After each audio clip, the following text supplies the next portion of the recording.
council work session to order August 5th, 2024, 3 p.m. at the time and place is advertised. Our first order of business is the Pledge of Allegiance. If you'd please join us in reciting our Pledge of Allegiance. Speak louder. I pledge allegiance to the flag of the United States of America and to the republic for which it stands, one nation, under God, indivisible, with liberty and justice for all.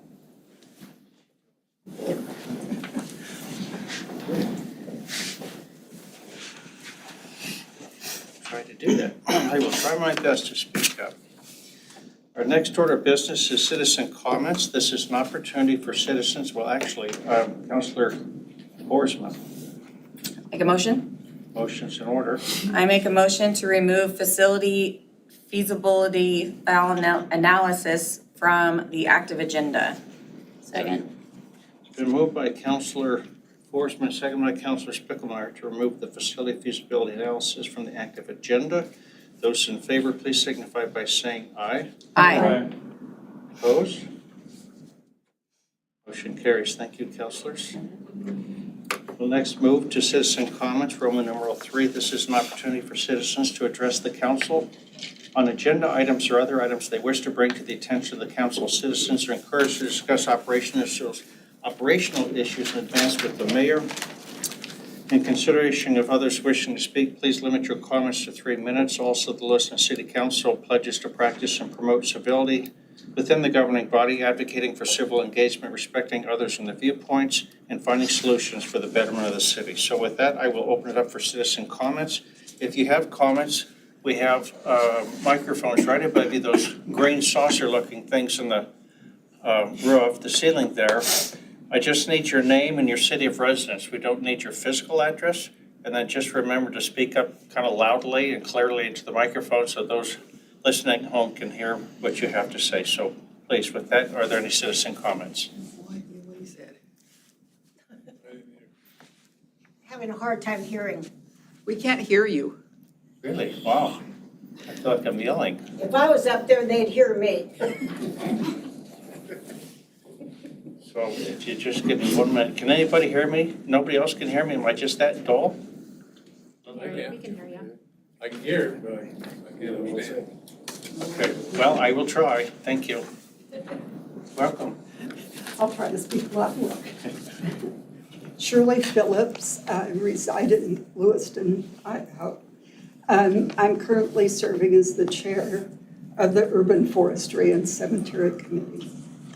And so, Mr. Mayor and council members, we were reminded once again of the importance of the Normal Hill Cemetery to our community.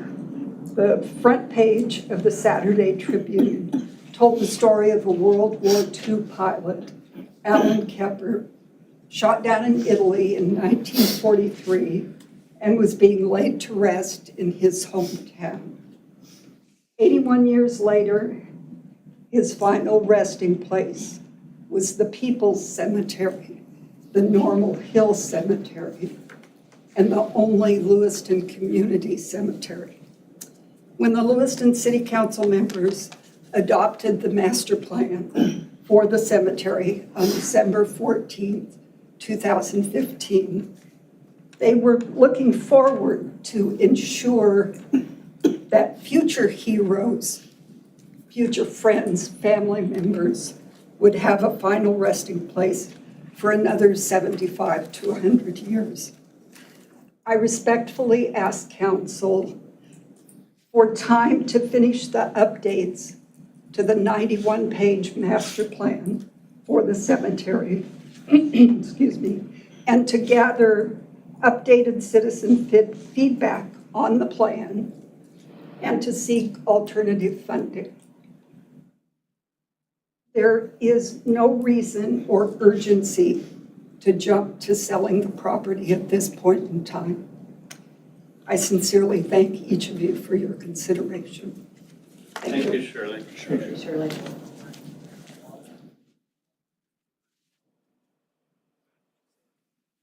Are there further citizen comments? I will try to enunciate and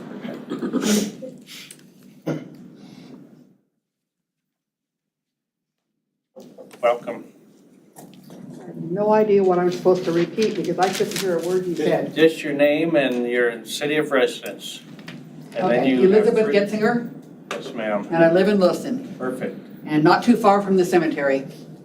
And I have visited with all my neighbors who live within a block and a half, 2-block radius of the cemetery, and I have not found one that is happy with selling our surplus land. We don't call it surplus land, I would call it cemetery land. I mean, what are we gonna do in the next 200 years? And I know we won't be around, but my children's children will be here, and we will run out of places to put them.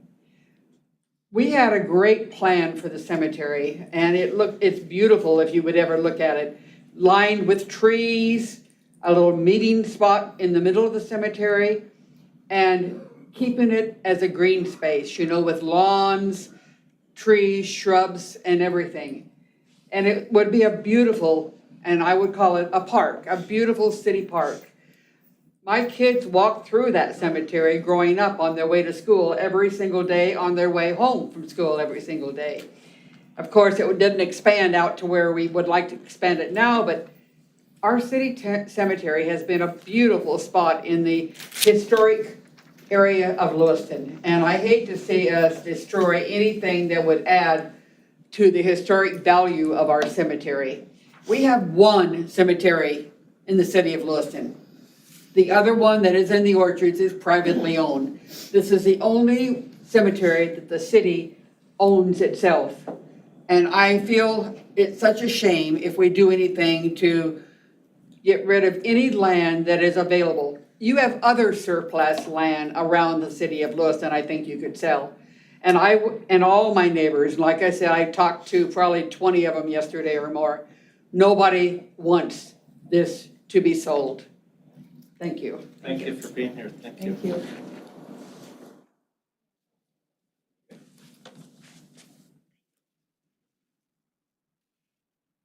Welcome. Thank you. My name's Debbie Rourke. I live next door to the cemetery. My question I'm asking you all is, why do you want to sell it? And I mean, we need it there. I would give my opinion. Okay, Counselor, can we let her speak? And then we'll give her a chance. Yeah, it's citizen comments right now, so it's your time. okay. And we're going to have a presentation on this, and if you stay for that, I think you'll get some good information, and during that time is when the counselors will share some of the thoughts on why we're looking at this piece of property for potential surplus. Yeah, well, I would be really happy if they would continue with what they got there and put some greenery in there and some trees, because like I said, our fence is backed up. We're at the cemetery, and I hear trucks all night long, beep, beep, beep, and they're dumping dirt right at our fence line. And we deal with the dust, and it would be nice to have grass. I'm just saying that right now it's an eyesore. It really is, that section. And it really has a lot of those, what do you call those things that I step on and bring home and you yell at me? Roadheads. Oh. I get in trouble all the time, and I lift my shoe up and I go, oh. That's not what you say, though, is it? No, I don't say a shoe. Okay, thank you. Thank All you. right, thank you. Councilor Lickey, would you like to offer something for the presentation? No, I can wait. Okay, thank you, Councilor. Are there further citizen comments? Okay, we did receive some additional comments in writing, and I'll just tell you who they were from. One of them was from Bob Clappy. Doesn't give his city of residence, but I presume Lewiston. And then we have one from Cindy Ball, who presumably lives in the Norman Hill area also. Both of them concerned about the proposal to look at surplusing these properties. And Councilor Schroeder? Yes, I also have one from Kelly Birch. She called me and I did not, I wasn't there to receive the call. I tried to call her back, but she was definitely against us selling this property. They live real close to it, and they do not want it sold. Thank you, Counselor. Any other citizen comments that folks contacted us? No? Okay. All right, with that, we will move to our discussion item, Roman numeral 4. Please note that identifying an item as an action item does not require the City Council to vote on that item. Item A is cemetery property surplus options. A review of the cemetery property surplus options.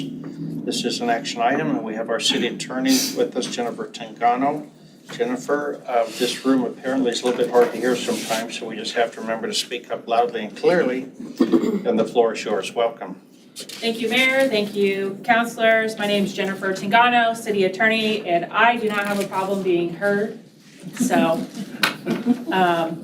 I'm here today to follow up on the request of the council to look into what a potential surplus sale of a portion of the Normal Hill Cemetery would look like. As a reminder, when the city has surplus property, we have to follow Idaho code, specifically the process set forth in Title 14, Chapter 50 of Idaho code. Actually, that's reversed. It's Title 50, Chapter 14 of Idaho code. It's 50-1401 through 1409 is typically the process that details how cities handle their real estate. The city would have to determine that the property is underutilized or not used for public purposes. And then we could go ahead and move forward with the process of selling the property. To do that, it's a statutory process that has specific steps that have to be followed.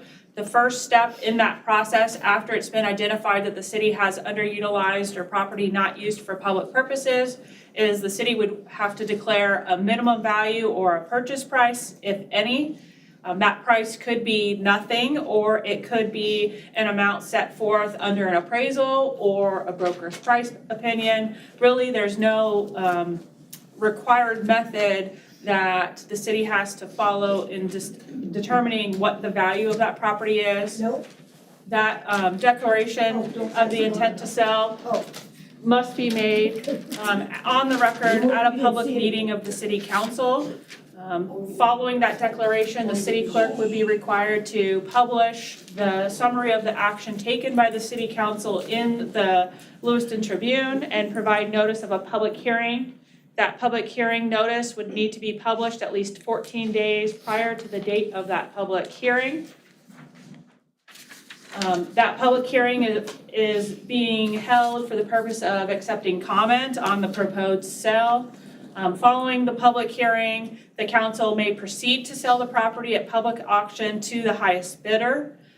No bids shall be accepted for less than any declared minimum price. And if no bids are received, the city shall have the authority to sell the property as it deems in the best interest. That means that they do not have to redo another public auction. And instead, they could hire a real estate agent, go through the private process of seeking bidders itself, or seeking interested purchasers itself without a real estate agent. Really, whatever option the city is able to undertake to sell the property is what the city could do at that point. And any proceeds received from the sale must be utilized in accordance with Idaho law. Typically, funds for properties come from the general fund. However, the city council can use those funds in another manner that it deems in the best interest.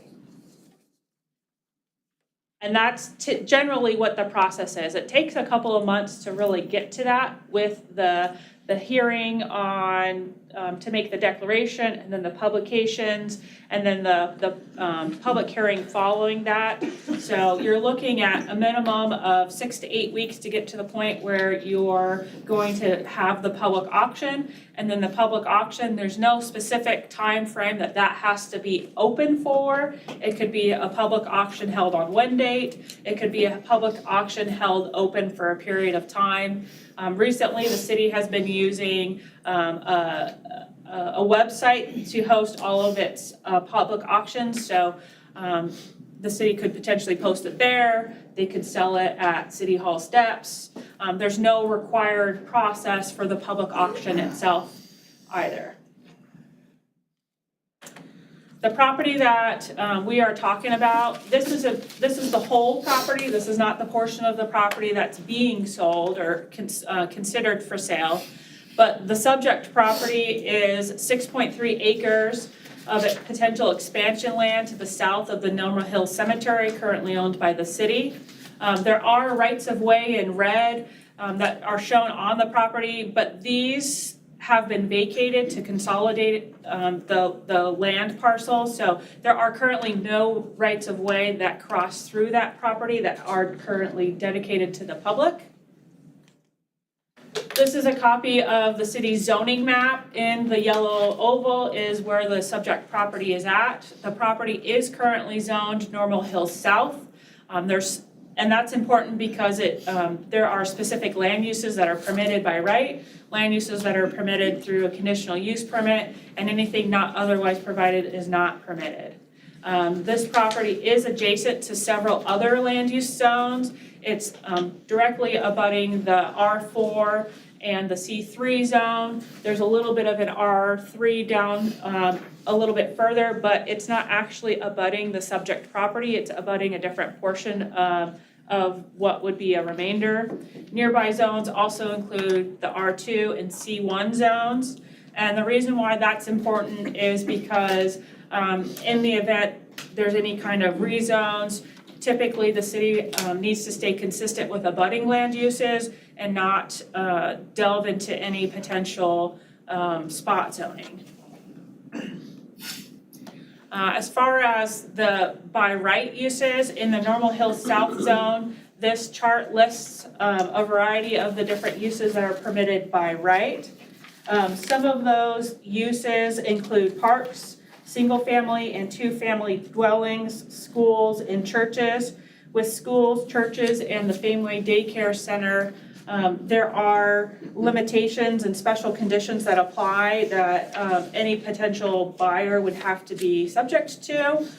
Some of those refer to the size of the proposed church, school, the ability for parking, and the effect on the neighborhood. So while those particular uses are by right, they're still subject to special conditions. These are the conditional uses for the property, and those conditional uses must be approved with a conditional use permit that is reviewed and approved by the Planning and Zoning Commission. So they have to go through an application process with public hearings. The conditional use permit process is not guaranteed because it is subject to a quasi-judicial process that's also subject to judicial review and appeal. Any special conditions associated with each of these uses must be in conformance with city code as well as the comprehensive plan and Idaho code. So while these are potential conditional uses, they're not guaranteed.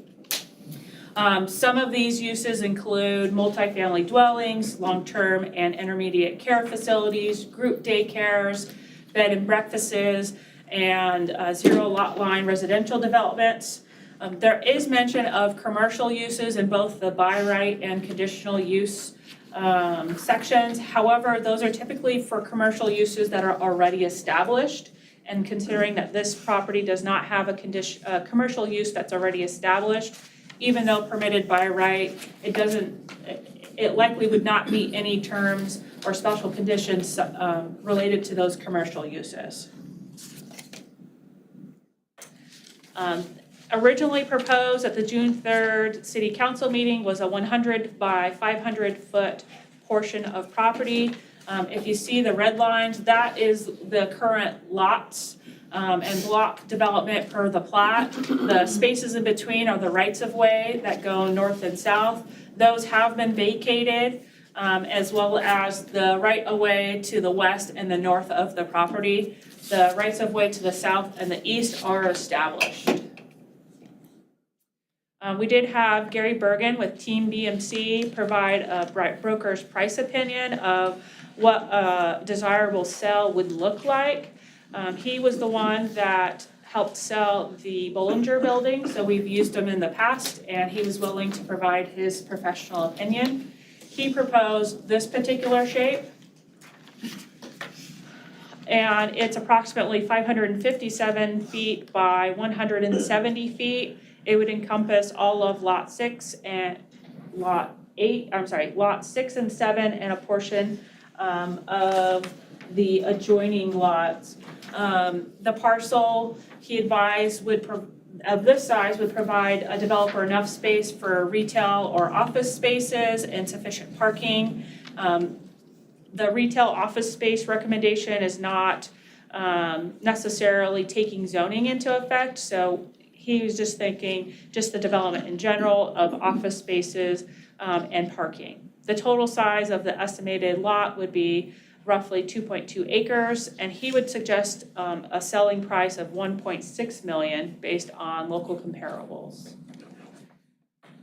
The recommendation that the city would, or that city staff would have, or that I would have, would be to sell according to the lot lines. If you see, this is the plat map itself, and it lists the individual lots and their blocks.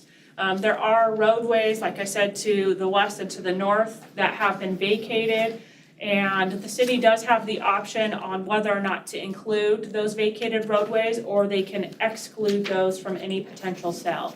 Under Idaho code, when a roadway is vacated, typically 1/2 of the roadway goes to each abutting property. However, under Idaho code, the city also has the determination to divide that roadway as it sees fit. Considering that the city owns all of the property, it could choose to include or exclude those particular roadways. The roadways that go between the lots, north and south, those would need to be included because of the fact that the adjoining properties would be sold as a part of this, so the roadway attaches to that.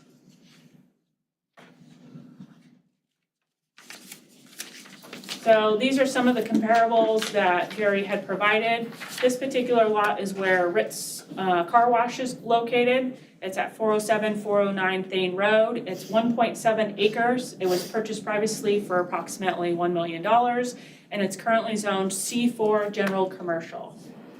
And that's over there on Thane and Brighton. The next one is at 416 Thane Road. It's 1.6 acres. It's currently listed for sale at just under $1 million. It's also zoned C4 General Commercial, and that particular property is a vacant lot right next to Maverick. And then I just wanted to go back on here. As a reminder, there is a city bus stop generally located right in this area of the parcel. And if the city were to sell that, this lot, we would want to just double check to see if that bus stop is in the right of way or not, because any potential sale that we could do would be subject to the continuation of that bus stop. And we would include that with the listing and the transfer documents as well. So the next steps that the city would potentially have if they decided to move forward with the sale of this portion of the property would be to receive a recommendation from the Cemetery Commission, determine the area that the city wishes to surplus, if any. Then you would want to determine whether or not you're going to sell according to the lot lines, or if you're going to sell a differently shaped property, because we would need to make sure that we have it surveyed. We would have our city surveyor survey the property before any proposed sale. And then we would follow the statutory process of declaring its intent to sell the property and go through the public notice, public hearing processes before conducting the public auction. Are there any questions? Thank you, Jennifer. Councilor Lidke.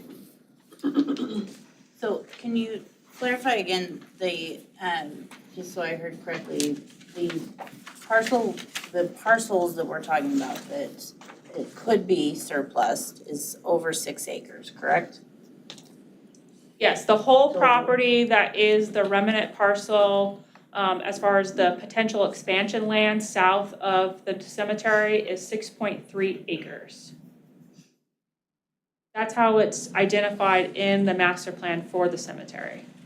And the markup that Mr. Bergen did was actually larger than what we've been looking at 2.2 acres, leaving over 4 acres left for continued expansion.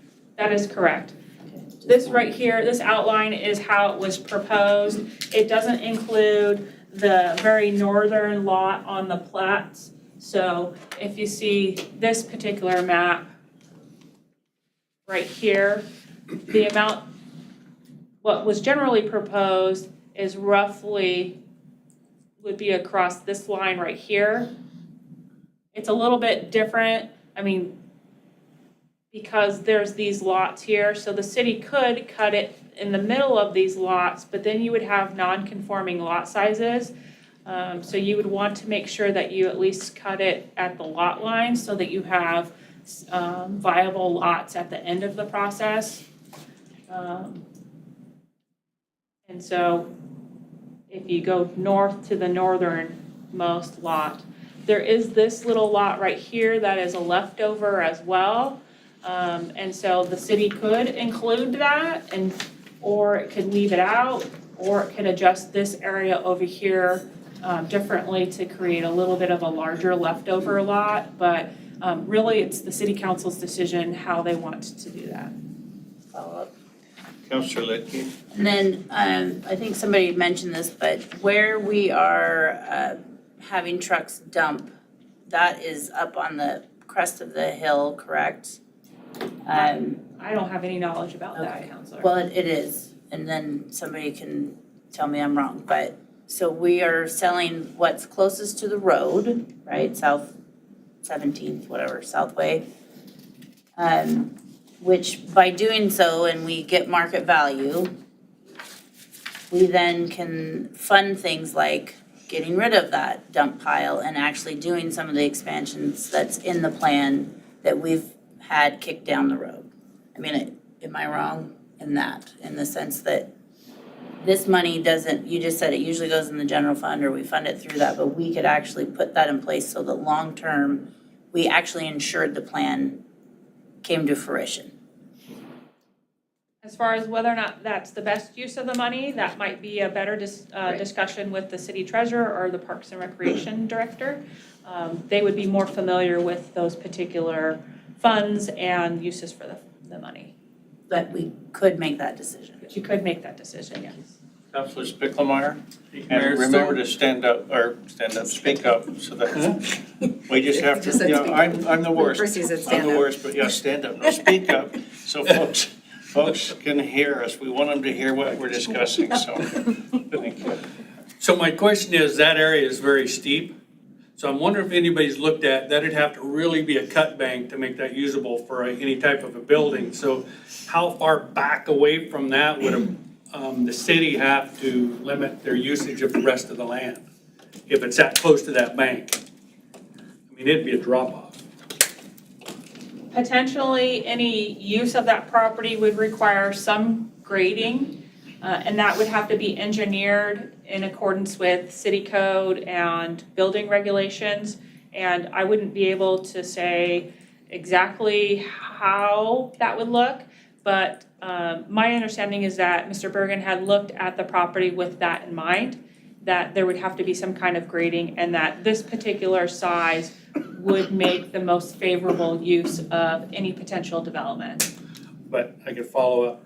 I guess, but my concern is that the buyer of the property wouldn't want to use half of his property up as a slope to grade it in, you know, to put a building in there and all the parking. So it would have to be graded into the rest of the city's, the cemetery property. They would not be able to exceed their lot lines themselves. So whatever we sold to them, their development would have to remain within that. Otherwise, they would have to seek some kind of easement or license to use city property, which would have to be for public purposes and not for private purposes. If it's for the development of a private property, it's generally not likely that it would fall under that public purpose doctrine unless the property itself is being used for a public purpose that the city would typically undertake.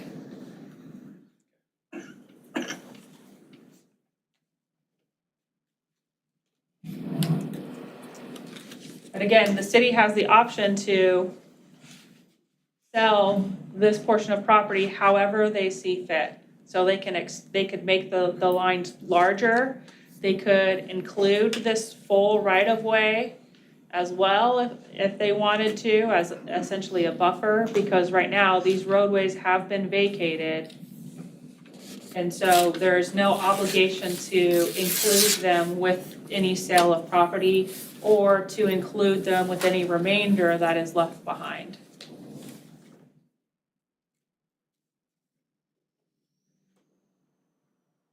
Councilors, questions, not necessarily for Jennifer, but,